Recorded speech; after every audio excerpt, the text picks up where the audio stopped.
కులం మతం పేరు చెప్పి ఈ దేశాన్ని సర్వనాశనం చేసేసారు. ఉద్యోగాలు లేవు, వ్యాపారాలు లేవు. సామాన్యుడు బతకాలంటే ఎంత కష్టంగా ఉందో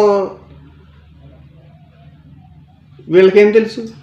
ఇప్పుడు చిరు వ్యాపారం చేసుకునే వాళ్ళ మీద కూడా పడ్డారు. ఈ ఫోటోలో కనిపిస్తున్నది ఒలి. ఇతను మేడారం జాతరలో బండ్లు అమ్ముతుంటే అక్కడికి వెళ్ళి పెద్ద ఇష్యూ చేశారు. ఎందుకంటే అతను ముస్లిం. వాళ్ళకి కావాల్సింది అదే కదా. ముస్లిం పేరు చెప్పి కాంట్రవర్సీ చేయాలి, డబ్బులు సంపాదించుకోవాలి.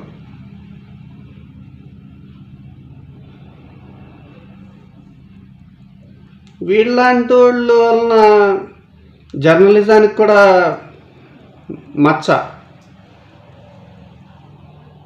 ఆఖరికి చిరు వ్యాపారం చేసి కూడా బతకనివ్వకపోతే సామాన్యుడు ఎలా బతుకుతాడు? ఆలోచించండి ఒకసారి.